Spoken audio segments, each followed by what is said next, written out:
So we're continuing on with our study in Genesis chapter 29. This is where Jacob marries Leah and Rachel. So obviously that's not what he wanted to begin with, as we see in this chapter. And so starting there in verse 1, so as we know, he was journeying and he was sent out by his father and his mother to go find a wife of his brethren. So he's going to Padan Aram, or in Haran. So a lot of times it's used those two different places. It's the same place, but or sometimes it's like more of a distinct place. So if you think about, I'm going to Morgantown, but specifically I'm going to Westover, something kind of like that, where there's like subsets of a city or a place. So in verse 1 there it says, "Then Jacob went on his journey and came into the land of the people of the east." So where is he at? Obviously out to the east a little more, okay? So, and then in verse 4, it tells us where he was, because the people, when he went to this well, he asked the people who they were of, or where they're from. And in verse 4 it says, "And Jacob said unto them, My brethren, whence be ye? And they said, Of Haran are we." And so this place, Haran, is, I believe, where Syria is at. Or it's a province of Syria.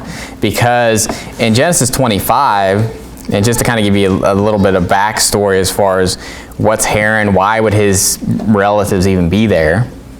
Well, it's not where Abraham's originally from, but it's kind of like this, from where he came from to begin with to where they were at, sojourning for a little bit, and then he went the whole way later on. But his brother Nahor stayed in Haran. So that's what we're going to see. But I just want you to see that. But I also want to prove to you that they're in Syria because Laban and his father Bethuel are called Syrians.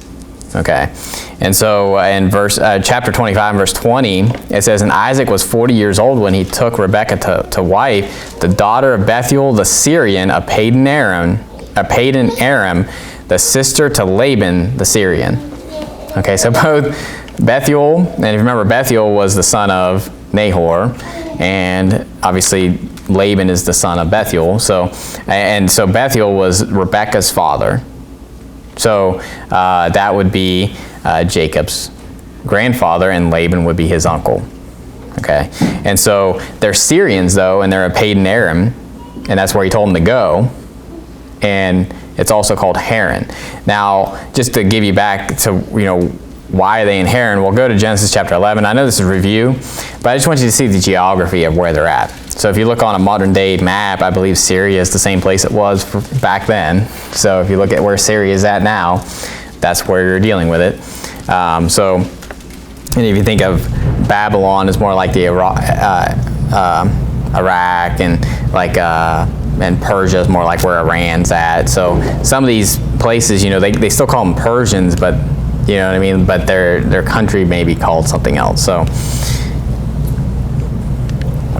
but in Genesis 11, verse 31, it says, "And Terah took Abram his son, and Lot the son of Haran, his son's son." So don't let that confuse you, because Haran is a person too.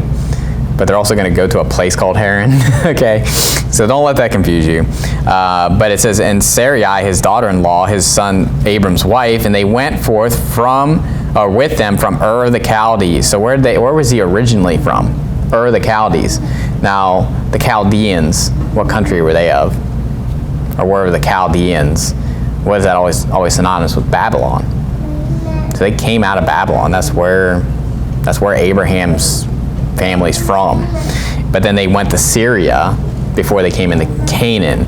And so I just want you to see a little bit of that as far as that goes. And it says, Ur the Chaldees, to go into the land of Canaan. So that's what their mission was to go into the land of Canaan. And they came unto Haran and dwelt there. So they didn't make it all the way.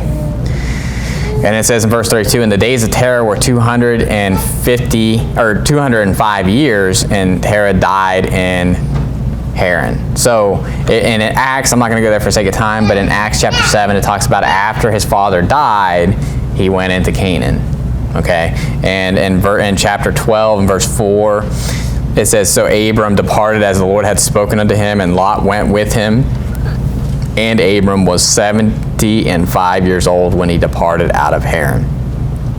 So when his father died, He was 75 years old, and he left Haran. But Nahor stayed. Notice who went with him, Lot. And Lot's dad had already died. Haran had already died. And so Haran died before they even went to Haran. Okay, so I don't believe that Haran had anything to do with Haran. Okay, so you know, a lot of times they name a place after somebody. I don't believe it's after Terah's son Haran. Okay, it's just a popular name, or maybe they named it because of that place. I don't know. But all that to say is that why is he going to Haran? Why is he going to Padan Aram? Because that's where Nahor stayed. So Nahor stayed there, so all his people were there, and that's where Rebekah came from Nahor. And so the servant went and went to the same place, and Jacob's doing the same journey, only he's going himself instead of Isaac going. And so, and also, Isaac didn't have to work for his wives. So you can see that Jacob's definitely not getting the same blessing that Isaac got. And we can see him reaping what he's sowing in this chapter, obviously. But that's a big difference between how that worked. I mean, Isaac just was at home. He didn't have to go find his wife. Someone got his wife for him, brought him back, and he didn't have to pay at all. So I just want you to see that. Where are they at? They're at Haran.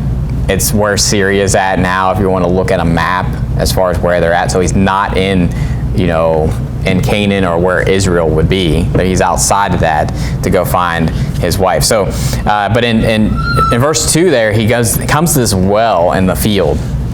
It says in verse 2, and he looked, and behold, a well in the field, and lo, there were 3 flocks of sheep lying by it. For out of that well they watered the flocks, and a great stone was upon the well's mouth. And thither were all the flocks gathered, and they rolled the stone from the well's mouth, and watered the sheep, and put the stone again upon the well's mouth in his place. So what you see here is that there's this well, but they have a stone that's rolled on top of it to where you can't get into it. And so maybe they're just keeping stuff away from it, keeping animals out of it. I don't know exactly why, but they rolled a stone on it when they're not using it, it looks like. And so anyway, it looks like, and we'll see later on as we read on, that all the shepherds pretty much had to come together at one time and roll this stone off this well, okay? Because that's what they're saying. All the flocks are gathered. Thither were all the flocks gathered. So at this time, at this point, there's 3 flocks there, but it doesn't look like all of them are there yet.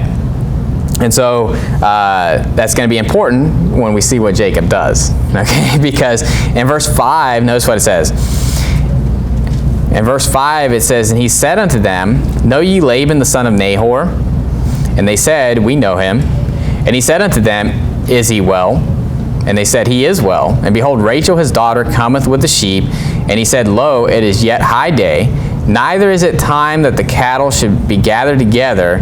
Water ye the sheep, and go and feed them. So he's telling them, you know, why aren't you watering the sheep? You know, and so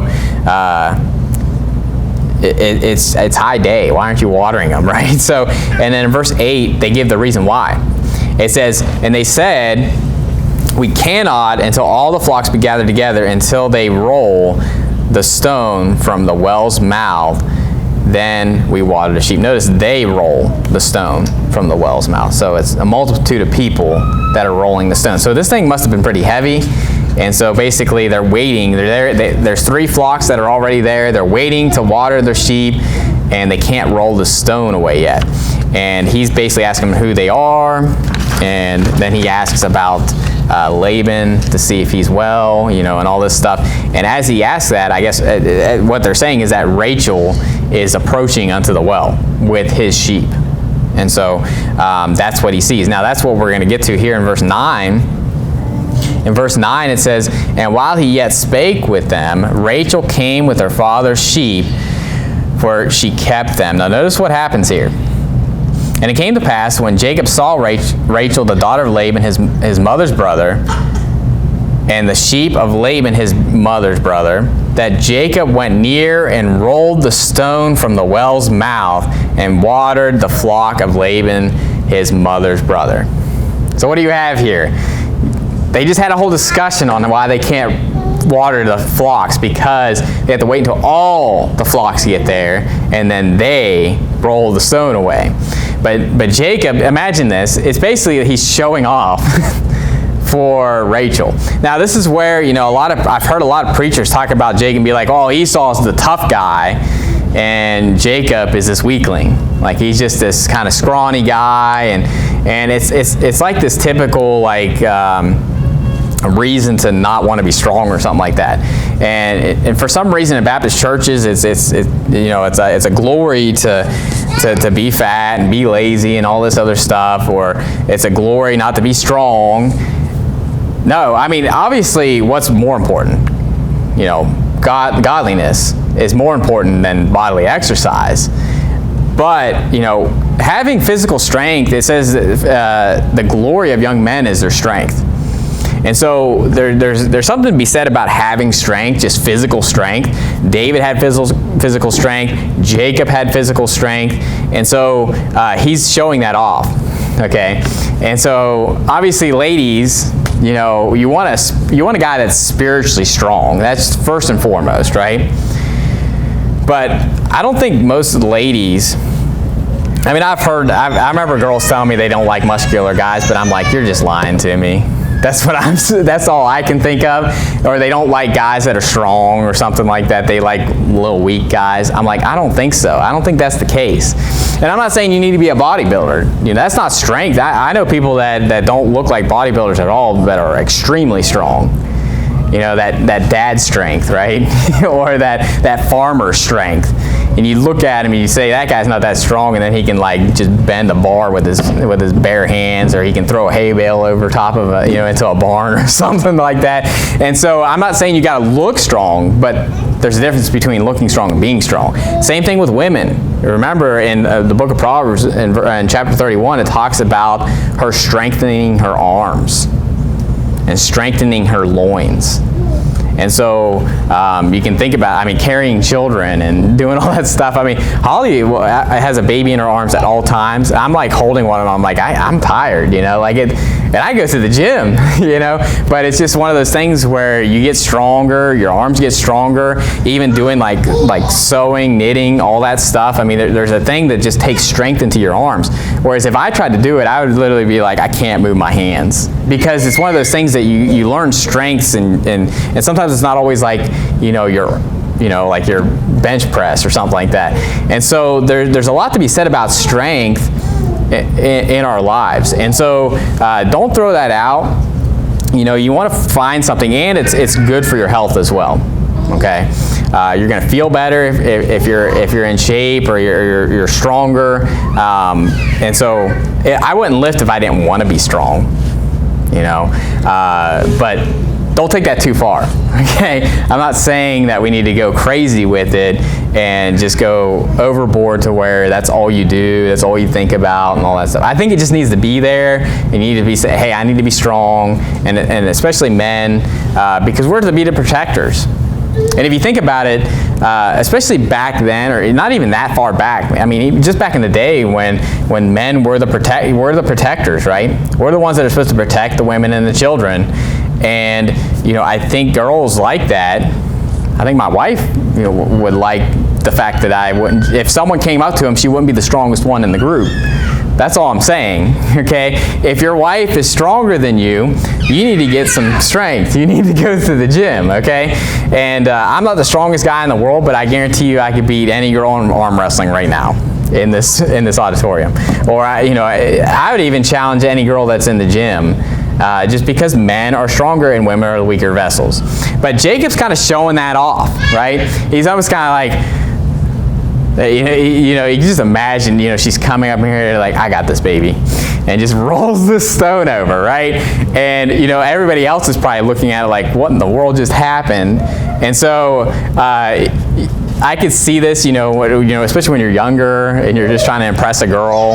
And so I don't know if later on he's like, crying inside, and like his back really hurts from rolling the stone over.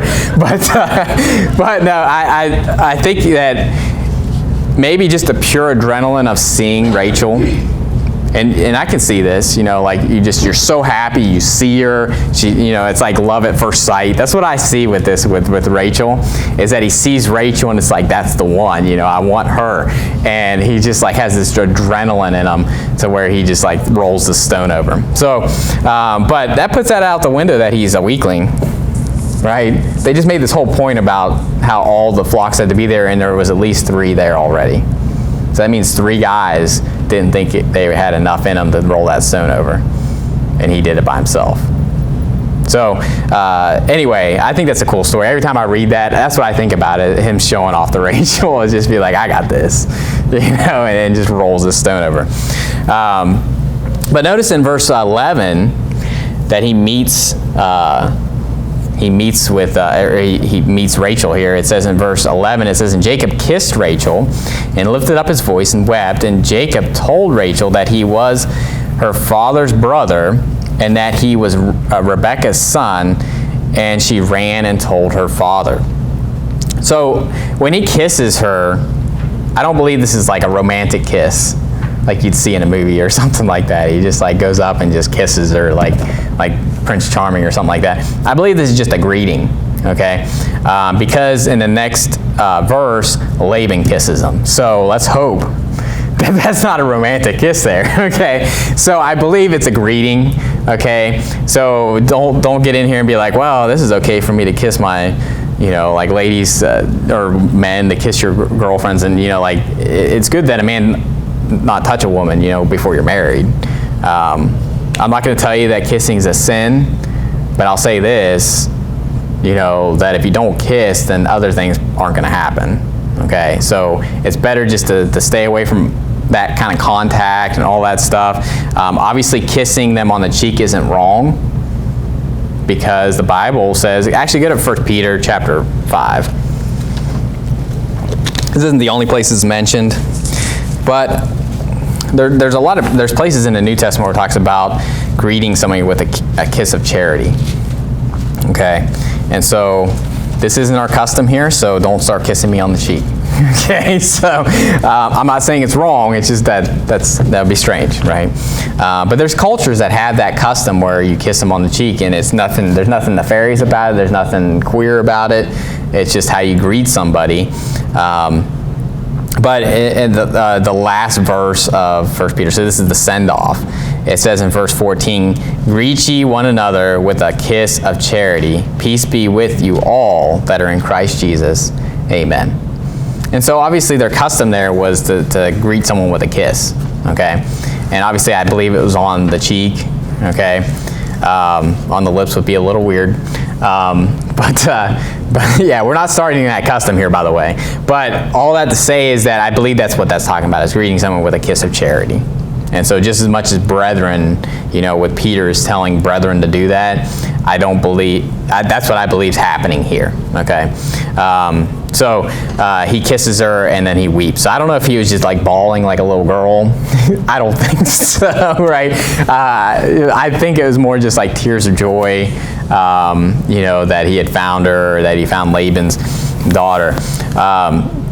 But again, in verse 13, Laban comes out and embraces him and kisses him. So in verse 13 it says, and it came to pass when Laban heard the tidings of Jacob, his sister's son, that he ran to meet him and embraced him and kissed him and brought him to his house, and he told Laban all these things. So obviously we see that this is, just a kiss of charity. So it's not something romantic. But again, even if it was, just because Jacob did it doesn't mean it's right. Okay, but I just think that that's probably what it was. I don't think there was anything bad about it. He was just happy to see her, to meet her, and he kissed her. So, but notice here that when Jacob comes to Laban's house, he's telling him all things. So he's just telling him everything that's going on. He actually stays with him for a month and is working for him for free. And so something I never really noticed, I was actually listening to Pastor Jimenez's sermon on when he ordained Pastor Aaron Thompson now. and he was kind of pointing this out, and I was like, oh, this is perfect. He was like preaching through some stuff in Genesis. I'm like, I'm preaching on that. I don't even have to study it now. No, but no, he was like bringing up some points, and this is one he was kind of mentioning because he was talking about how Jacob was a shepherd, and we haven't got to that yet, but how Jacob's a shepherd, and he actually worked for free for a month before he even got paid any wages. And he was kind of talking about how Aaron Thompson, brother Aaron Thompson, didn't get paid for those 2 years that he was basically the preacher there at Verity Vancouver, which is now Sure Foundation Baptist Church in Vancouver, Washington. And he was kind of just making a point with that, the fact that he didn't take a wage and he was just a good worker and stuff like that. So, but anyway, it says in verse 14, it says, and Laban said to him, surely thou art my bone and my flesh, and he abode with him the space of a month. I never really noticed that there was this space of a month that was going on, because that really helps you understand why he says this in verse 15. Verse 15, it says, and Laban said unto Jacob, because thou art my brother, shouldest thou therefore serve me for naught? Tell me, what shall thy wages be? So that makes a lot of sense, right? It's not like he just meets him and says, you're my bone and my flesh, what's your wages going to be? He's like, I just got here, what are you talking about, right? I didn't say I was going to work for you. No. But no, he was living with them, and so he was just working for him. And it's kind of like for room and board, so to speak. He was just working for him, right? And Laban saying, listen, you're my brother. What's your wages going to be? You're not like a slave to me here. And so that he's basically wanting to pay him. And one thing I want to point out here first too is the fact that Laban is calling Jacob his brother. But what is Laban? His uncle. And actually it's mentioned other times that it's Jacob's, his sister's son. So it's very clear that Laban is his uncle, but he calls him brother. Now this is important because certain things like this will help you decipher so-called contradictions in the Bible. I'm going to show you one, and I'm going to show you how this completely makes sense. When you know this story here, and know that, hey, Laban and Jacob are calling each other brothers even though one's an uncle and one's a nephew, go to 2 Kings chapter 24. 2 Kings chapter 24.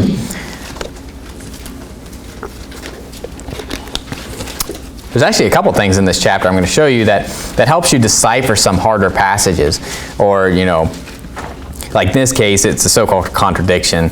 I remember one time, I don't think I saw this one just through reading. I was just curious on what people thought were contradictions in the Bible. So I just went to like some atheist site, and they had like a whole list of like contradictions in the Bible. And I was just like, all right, let's see what they got, and so I was going through them, and most of them are really, really, you just throw out. You're just like, they don't understand grammar. They're looking at another version. And so like a lot of them are just off the cuff. These are stupid, right? But then there's other ones where it's like the co-regency thing with the one place it says he reigned this many years, this place it says he reigned this many years, and it's just a simple fact that he was reigning while his father was still alive and reigning. And then in one passage, it's just mentioning how long he reigned when it was just him. Okay, and so there's easy ways to answer a lot of those, but this was one of them. This is one of them that they brought up. And it says in 2 Kings chapter 24 and verse 17, and just to give you a little backstory so we don't have to read this whole passage, what happens here is that Jehoiakim dies, and his son Jehoiakim reigns in Judah for 3 months. He's taken captive, and then Nebuchadnezzar sets up Zedekiah. So if you know the story, Jehoiakim is the one that Jeremiah is preaching to, saying, hey, Nebuchadnezzar is going to come, all this stuff, right? And he finally does. And then when Nebuchadnezzar comes in, his son takes over for him after he dies for 3 months, but then he's taken captive, taken into Babylon, and Zedekiah is set up as king, and he reigns for 11 years until he rebels against Nebuchadnezzar. Okay, so all that to say is Zedekiah is Jehoiakim's brother. Okay, so but we're going to see how they get confused here. And so Jehoiakim has a brother named Zedekiah, and Jehoiakim has a son named Jehoiakim. Okay, and I know it's confusing, so bear with me. But in 2 Kings chapter 24 and verse 17, it says, "And the king of Babylon made Mattaniah, his father's brother, king in his stead, and changed his name to Zedekiah." So he's talking about Jehoiakim, Jehoiakim's son. He's saying that he made Mattaniah his father's brother. So who's that? His uncle. And he renamed him Zedekiah. Okay? So what happened? You know, he was reigning for like 3 months, and he's like, "No, you're taking to Babylon. I'm setting up your uncle to be king." But go to 2 Chronicles. Here's where it gets tricky, so-called, right? Because in this passage, it's clear that it's Jehoiakim's uncle, right?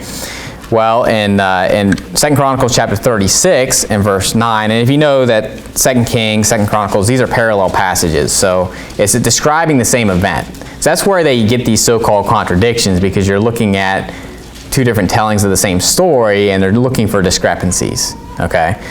But in 2 Chronicles chapter 36 and verse 9, it says, "Jehoiakim was 8 years old when he began to reign, and he reigned 3 months and 10 days in Jerusalem." Okay, so he's a youngster, okay, and he's reigning only for 3 months, and he was basically just, you know, it's almost like he was set up as king by his father or by the people there, and then Nebuchadnezzar's like, "No, I'm putting your uncle in charge," and he sends him to Babylon. Actually, Jehoiakim is going to be raised up later on when he's in captivity. So, but anyway, keep going there. It says, and he did that which was evil in the sight of the Lord.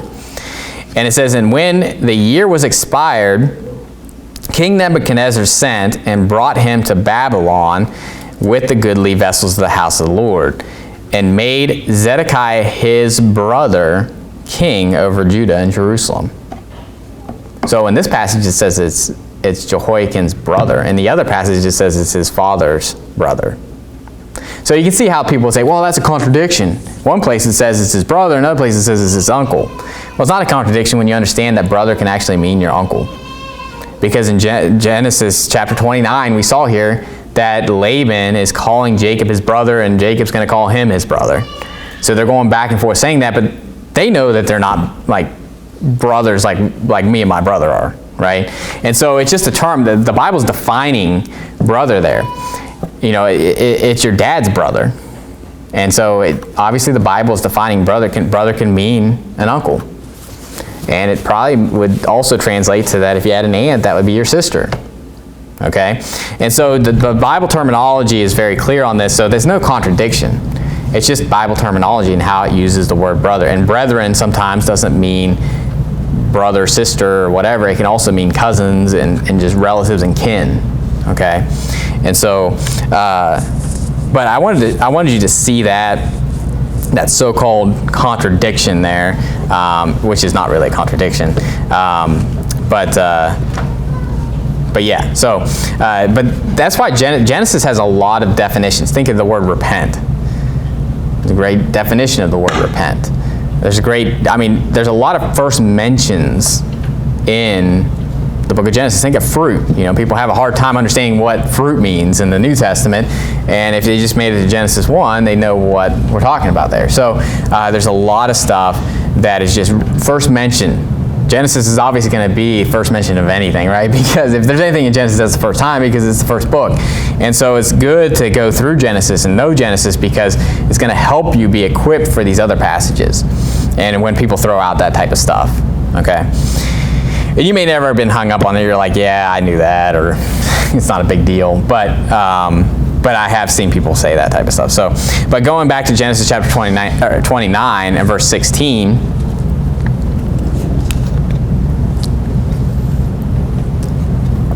So Laban is asking Jacob, what are your wages going to be? Well, what's his answer? It says in verse 16, "And Laban had 2 daughters. The name of the elder was Leah, and the name of the younger was Rachel. Leah was tender-eyed, but Rachel was beautiful and well-favored. And Jacob loved Rachel and said, I will serve thee 7 years for Rachel, thy younger daughter." So that's his wages. He says, I want your daughter. Okay, so he had 2 daughters, Leah and Rachel. And Leah was tender-eyed, and Rachel was beautiful. So I think tender-eyed is like the nice way of saying she wasn't that beautiful, I guess. So obviously Jacob's looking on the outward appearance. I'm sure that, I mean, if you think about it, when Rachel came up to water her flock, what else could he see besides her appearance?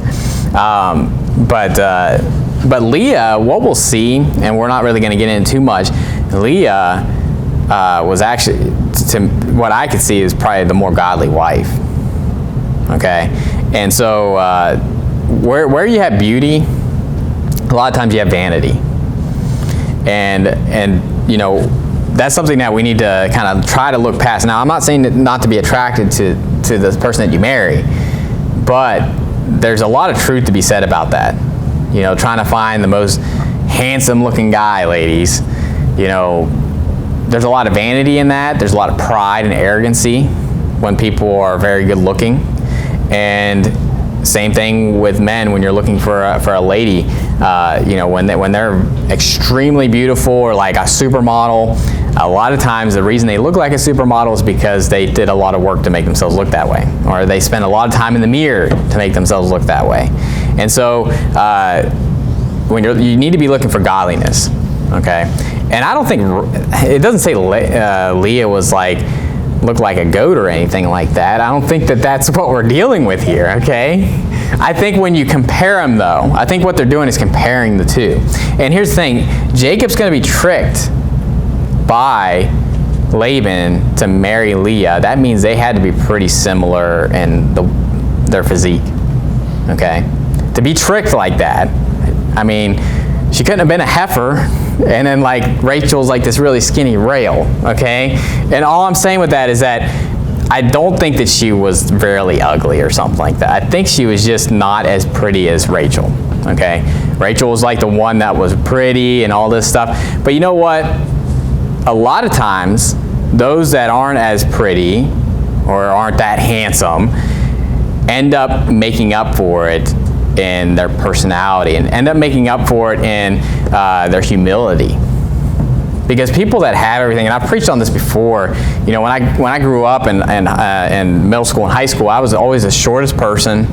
I couldn't play sports. I could only wrestle because, you know, there was weight classes, and actually being short was an advantage because you're low center of gravity, you know. And that type of stuff, though, going through that and not having that high regard from everyone around you helps keep you humble, right? It's hard to be arrogant when not everybody when the girls don't all like you, or you're not the most popular person in school and all this stuff. And if you imagine, Leah probably grew up that way. Rachel's always the pretty one, and which would make her more humble. And we'll see a story with Rachel. I don't want to get into it, but we'll see a story with Rachel that she was not the most godly one. Okay, and so, but here's the thing. We need to not be looking at appearance when we're looking for a spouse, or just looking at anybody for that matter. It's what's in the heart. And so, but he's going to be tricked here. And in verse 18 it says, "I will serve 7 years for Rachel." And Laban doesn't say anything about the fact that he just kind of goes with it. Okay, because if he would have said, I mean, imagine that Jacob would have been on guard a little bit if he's like, well, I don't really want to give you Rachel, I want to give you Leah because she's the oldest. And so he doesn't say anything. So Laban's very smart about this. If he's going to trick him, he's just going to go along and think that everything is just the way it's supposed to be. And in verse 19 it says, "And Laban said, it is better that I give her to thee than that I should give her to another man. Abide with me." And Jacob served 7 years for Rachel, and they seemed unto him but a few days for the love he had to her. So that always strikes me right there, where it says that they were about a few days. 7 years. That's not a short period of time. And what I see with this is, especially with the younger crowd, is the fact that waiting to be married, there's a lot to be said about that, as far as the fact that it's not that long. It seems long, okay, when you're younger, or you're wanting to get married and you're just like, this is taking forever, I want to be married now. Think about Jacob. He worked for 7 years knowing who his wife was going to be, and she was there, and he was obviously of age to where he could marry her. And so, but to him, he loved her so much that he didn't mind waiting 7 years, and to him that was but a few days. You know what that shows me is that someone that'll wait actually loves you a lot more. Okay, and go to Hebrews chapter 11. I'm not going to park it here too much, but the Bible talks a lot about fleeing fornication, the concupiscence or the evil concupiscence of the flesh, all that stuff as far as that physical relationship between a man and a woman happening outside of marriage. You need to flee that, but you need to be looking at the future. You need to be thinking about the future, and that's what I see with Jacob, is that he was working these 7 years, but he was looking at the prize. He was looking at like the goal, and to him, he knew it was going to happen. He just had to. He worked through it. It's going to happen, all that stuff, and to him, it was but a few days. But if you're just dwelling on it, do you see when you look ahead, it's kind of like if you ever run before. Okay, I don't like running, but I do run. Okay, and it's better when you look further ahead than when you look closer.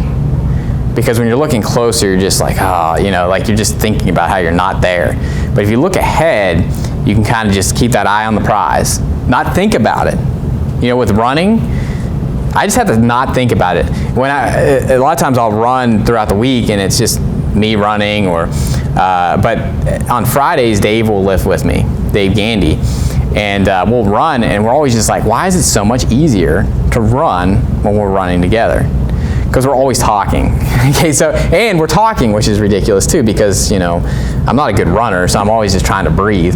But when we run together, why is it? Because we're not thinking about it. We're talking about some false doctrine somehow out there. We're talking about whatever, gossiping. No, we're usually just talking to each other, catching up, whatever, just talking about different things. But before we know it, we're done. I'm not even winded. And you're just like, wait, what in the world? I was talking and I'm not winded. I'm usually when I'm running a shorter distance by myself and I'm winded and I'm not talking. Okay? Anybody knows if you're running, it's hard to talk, right? Because you're just wanting to breathe. And so why is that? Because you're not thinking about it. You're not dwelling on it. So Jacob wasn't just like, I want her now. I want her now. I want her now. Does that make sense? I want this now. He was thinking more in the future and not on the momentary state, okay? In Hebrews chapter 11 and verse 24, I think about this when I think about fornication, or just, obviously this is sin in general, okay? But think about it, the heart of Moses, okay? And verse 24, so Hebrews 11 verse 24 says, by faith Moses, when he was come to years, refused to be called the son of Pharaoh's daughter, choosing rather to suffer affliction with the people of God than to enjoy the pleasures of sin for a season, esteeming the reproach of Christ greater riches than the treasures in Egypt, for he had respect unto the recompense of the reward. Now, obviously, this is what we think about in the Christian life, right? We're supposed to be focused on things that are eternal, not on things that are temporal, and not on sin that's a momentary pleasure. We need to be thinking about the pleasures that will be in eternity and keep our focus on eternity. And when it comes to fornication, I see that, because fornication is just a pleasure for the season. And sin will always take you further than when you want to go and make you pay more than you want to pay. And so it's not going to be worth it, and it's only for a moment. It's only for a short time. And marriage is for life.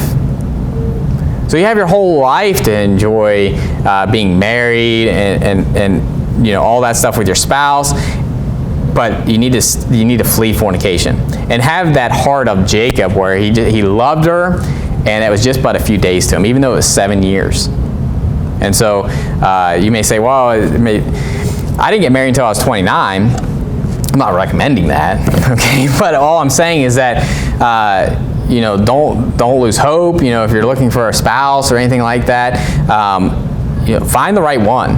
because you're going to be married to him for the rest of your life. I mean, that's the plan, right?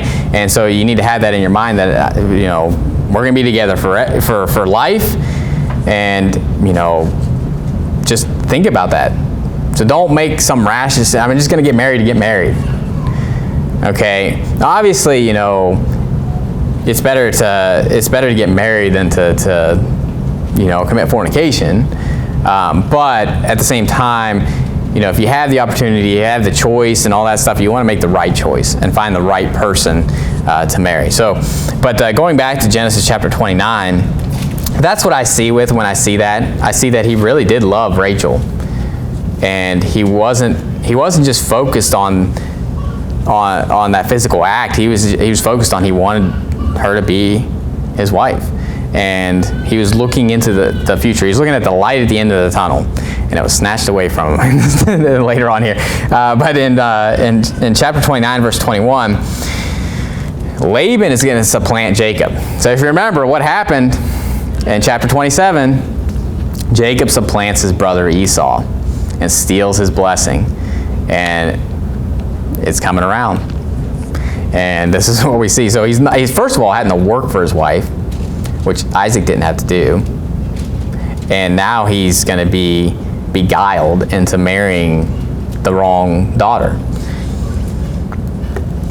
And so in verse 21 it says, "And Jacob said unto Laban, Give me my wife, for my days are fulfilled, that I may go in unto her. And Laban gathered together all the men of the place and made a feast." I think that's the key to understand what's probably going on here. "And it came to pass in the evening that he took Leah his daughter and brought her to him, and he went in unto her." So this is why I think that they're very similar. It's kind of like Jacob and Esau. I don't think that there's that. They were both probably strong guys. Because for Isaac to come up to him and like hug him and embrace him and hold him and stuff like that, he couldn't have been this rail. And then you got Esau, who's like this beast, right? Now obviously he was hairy. That was the big thing. But I think that's the big main difference between them. One's hairy, one's not. But the physique is the same. And for this to work out, I'd say that they're probably the same physique, all this stuff. And I don't think Leah was horribly deformed or anything like that, or she was like, I think people do that though. When you look at one and they're like, she was fair, they look at the other one and be like, well, she was just ugly. I don't think that's the case. I think she was just a normal looking girl, and Rachel was just supermodel status. I don't know, but she was definitely, everybody else thought she was prettier. How did this happen? That's the big question. How in the world did this happen? And so, but it says in verse 24, just to read on, just see what happens here. It says, "And Laban gave unto his daughter Leah Zilpah, his maid for an handmaid. And it came to pass that in the morning, behold, it was Leah. And he said to Laban, What is this thou hast done unto me? Did not I serve with thee for Rachel? Wherefore then hast thou beguiled me? And Laban said, It must not be so done in our country to give the younger before the firstborn." So now he comes out and says it. So we see that he's reaping what he's sown. But how did this happen? Well, it says that he made a feast. Now, it doesn't say that they had alcohol there, but I have a feeling they did. Okay? Because especially if you've been working with Laban for 7 years, you're going to know who these girls are, right? It's not like, I don't think that he kept them away from them. I'm sure he probably was around them, talked to them, all this other stuff. So I have a feeling that, this is just my opinion on this. I believe there was alcohol involved, and he was, probably drunk. I don't know. But to the point where his senses weren't all there. But you don't have to turn there, but Proverbs 20 verse 1, it says, "Wine is a mocker, strong drink is raging, and whosoever is deceived thereby is not wise." Wine is just, you're not sober, you're not in your right mind, and you make poor decisions. You're not in a good state of mind when you're drinking. But in Proverbs 23, it says, "Who hath woe? Who hath sorrow? Who hath contentions? Who hath babbling? Who hath wounds without cause? Who hath redness of eyes? They that tarry long at the wine, they that go to seek mixed wine, And in verse 33 of Proverbs 23, it says, "Thine eye shall behold strange women, and thine heart shall utter perverse things." So when you're under the influence, you tend to do things that you wouldn't want to do, or you don't really know what's going on. And so, to me, that's probably what happened. You know, it's always strange. It's still strange to me that he didn't know that it was Leah and not Rachel. But obviously he was beguiled, and he's reaping what he's sown. Go to Galatians chapter 6. Now, people always say, what comes around goes around, or what goes around comes around. Yeah, wait, get that backwards. What goes around comes around. They're always like talking about karma. Well, the Bible doesn't talk about karma. That's like Hindu or Buddhist garbage, okay? The Bible talks about reaping what you've sown, okay? And we see that Jacob is reaping what he's sown. What did he sow? Deceiving his father and his brother, and, you know, stealing something from him.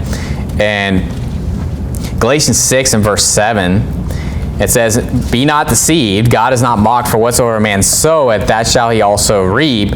For he that soweth to his flesh shall of the flesh reap corruption, but he that soweth to the Spirit shall of the Spirit reap life everlasting." So obviously we have our flesh and we have our spirit, and what you sow, are you going to sow in your flesh, or are you going to sow in your spirit? And obviously this is likening this unto soul winning, I believe, talking about reaping life everlasting, because when you win someone to Christ, what are you doing? You're reaping life everlasting, because they're getting the gift of eternal life. And so we're obviously supposed to labor and faint not, and all that, talking about soul winning. But if you sow in the flesh, you're going to reap corruption, and that's what Jacob did. And so that's what we need to remember, you know, what consequences for our actions as children of God.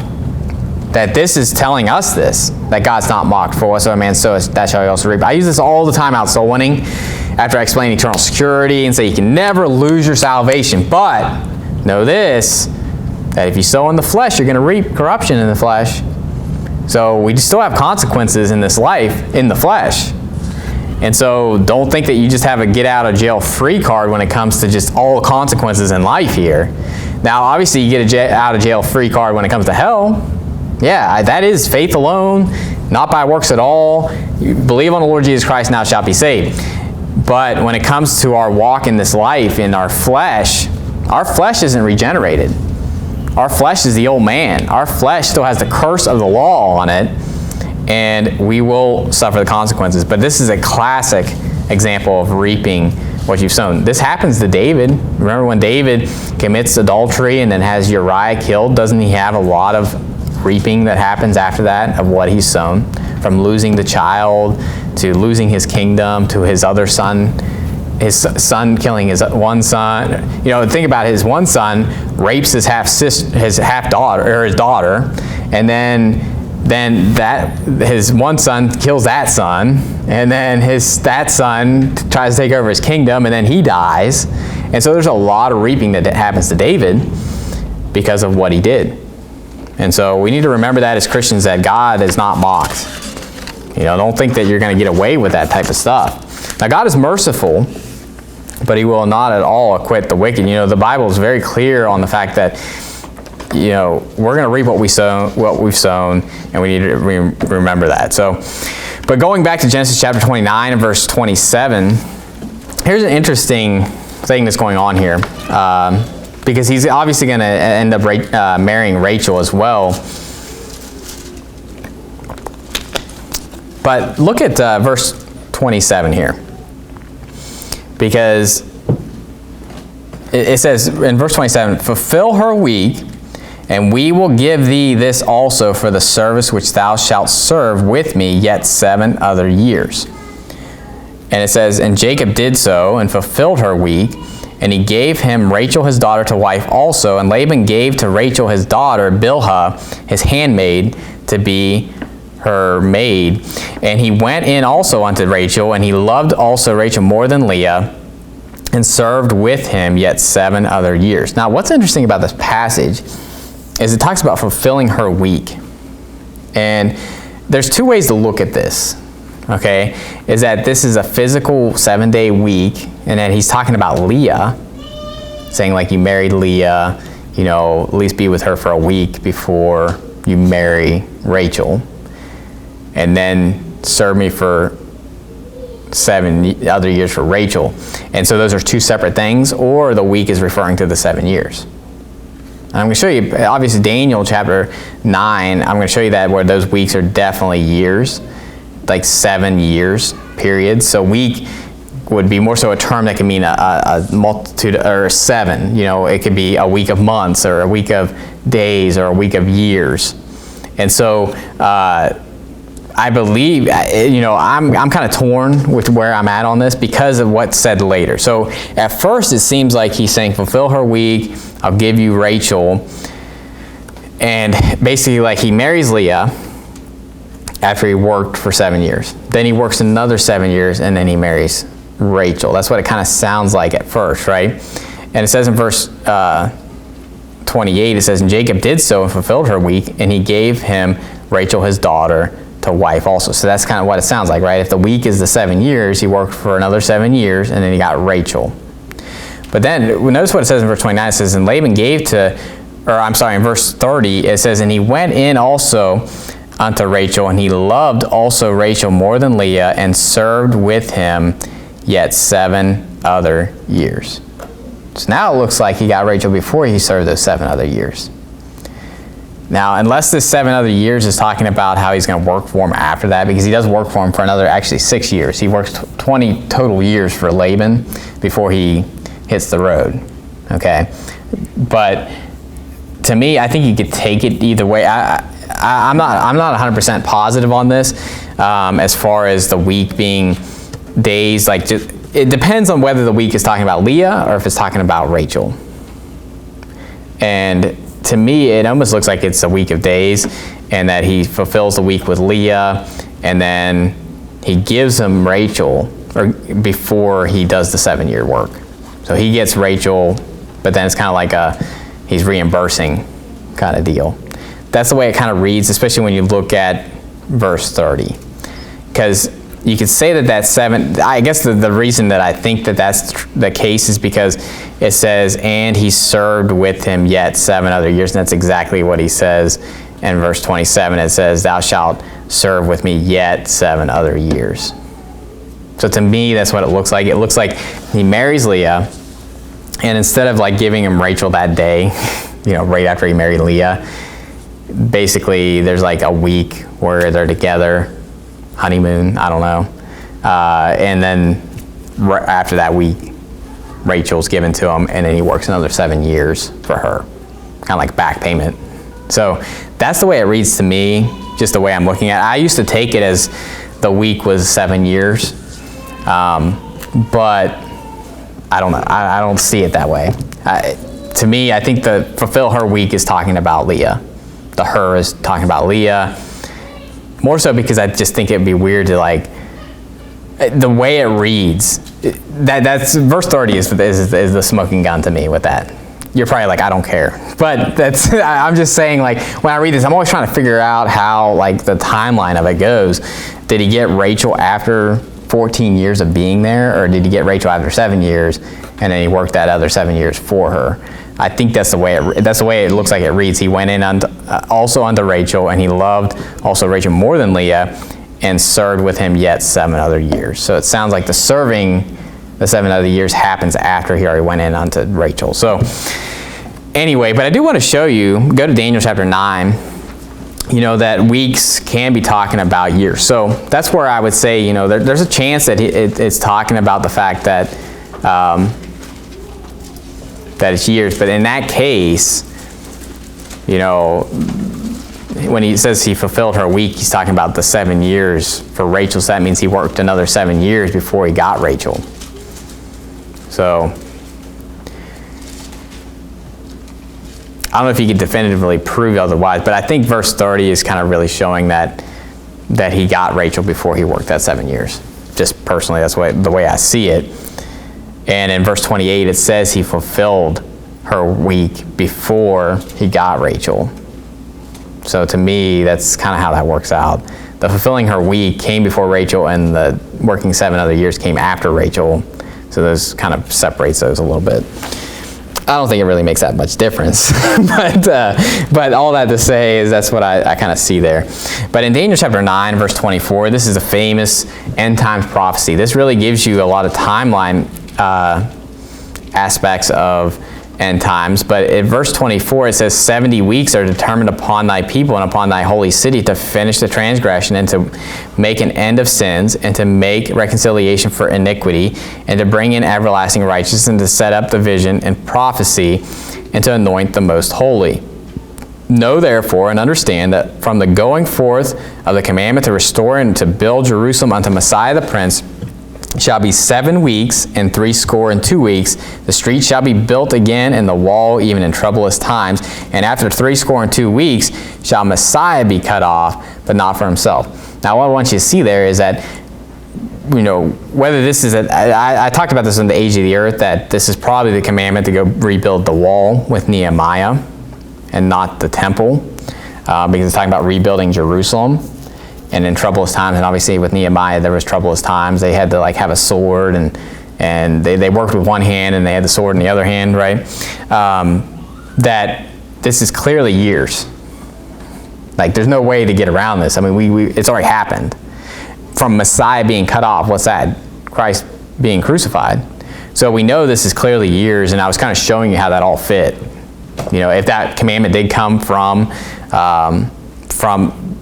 when it's talking about rebuilding the wall and all that stuff, that all fits as far as when he was cut off. And then the 1 week, in verse 27, it says, and he shall confirm the covenant with many for 1 week, and in the midst of the week he shall cause the sacrifice and oblation to cease, and for the overspreading of abominations he shall make it desolate, even till the consumption, and that determined shall be poured upon the desolate.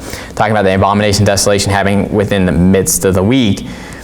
And all the timelines in Daniel and in Revelation all line up to be the fact that there's a 3.5 year period, abomination, desolation, and then another 3.5 years, approximately, right? And so you have this 7 year period. So week can definitely mean 7 years. I'm not convinced that that's what it's talking about. I used to think that. I'm just going to be honest with you. Just from casual reading, that's the way I always kind of read it, was the week was talking about the 7 years. But just reading it more carefully, I kind of come to the conclusion that he said you need to be with Leah for a week, okay, before you marry Rachel. And then he gives him Rachel, and then he works 7 years after that. So he didn't have to wait a whole another 7 years for Rachel. Okay. Now, obviously, was it right for him to marry two people? No. Okay, let's just say that. Okay, but that's what happened.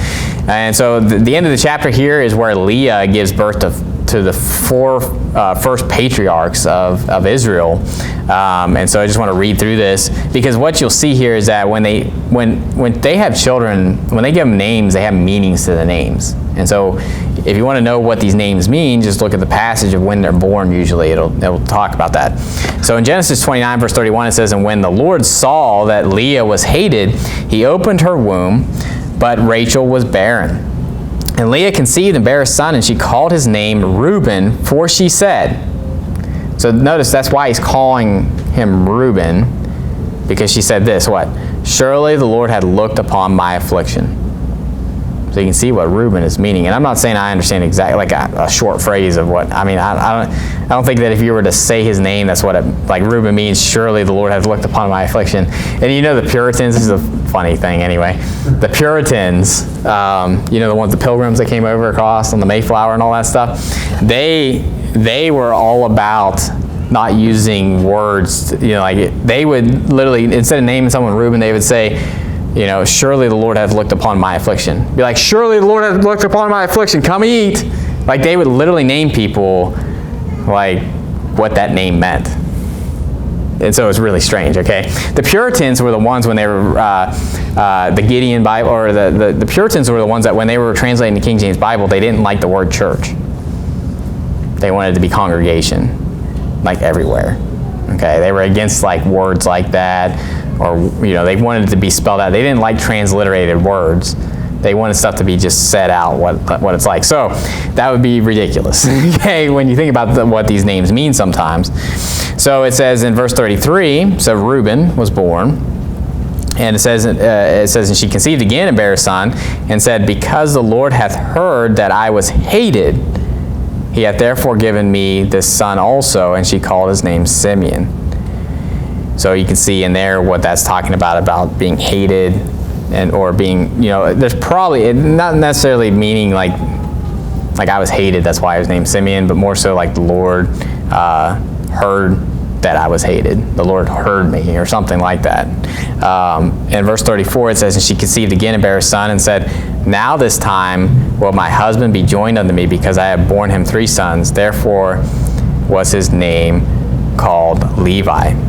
So I don't know if Levi means like joined or something like that. I'm not saying I know the answer, okay, what their names mean. I didn't look it up in Hebrew and look in the Greek or the Hebrew concordance. But what I'm saying here is that you can kind of understand why they're called that. Verse 35, and she conceived again and bare a son, and she said, now I will praise the Lord. Therefore she called his name Judah, and left bearing. Remember, actually, we haven't got there yet, but Genesis 49, he's going to give talk about the end times, or the last times, dealing with all the patriarchs. And one of the things it says, Judah is the one that his brethren shall praise. And who's Jesus come out of? He's the line out of the tribe of Judah. And so you can see the praise being established with Judah, that name Judah has a lot to do with being praised or praising the Lord. Okay? And so anyway, when you read through that type of stuff, don't just read over and just think there's nothing to it. It'll kind of tell you about the person a little bit, or tell you about why they were named that. And so you'll see that with the other children as far as when they're born. Also, try to remember the patriarchs' names in order if you can. And Mike Maludage actually gave me a way to remember whose handmaid was who. Okay, so you had Zilpah, right, and I'm blanking out now, Bilhah. And so you have these 2 handmaids, and how do you remember which one's which? Let me make sure I'm saying that right. Yeah, Zilpah, yeah. Zilpah and Bilhah, right? So Mike told me, he's like, the way I remember it is R&B, like R&B music, and lazy, like being lazy. And so I always remember that. It's just a simple way. When I memorize stuff, or I'm trying to remember things for tests and stuff like that, I think of stupid things like that to try to remember it. And it's really dumb, but you remember it. So what's Leah's handmaid is what? Zilpah, because lazy, right? And then you think of R&B, like R&B music. I'm not saying to listen to R&B music, but you think of R&B, so Rachel and Bilhah, okay? That one's free. Anyway, it may not work out for you as far as memorizing that, but anyway, when you get into the patriarchs, when you're trying to remember who's born from who, you're going to need to remember the handmaidens, because each handmaiden's going to bear 2 sons. And so, try to remember who bear who and stuff like that. Just simple Bible knowledge type stuff is always good to have. So let's end with a word of prayer. Dear Heavenly Father, Lord, we thank you for today, and thank you for this passage, and Lord, just a lot of good things that we can see in here, things to learn from, things to do, things not to do. And Lord, there's always good information and just little keys to understand other passages in the Bible. And Lord, just pray that you be with us as we go back to work. I pray that you to help us to bring glory to your name. I pray for soul winning opportunities. And Lord, we love you and pray also in Jesus Christ's name. Amen.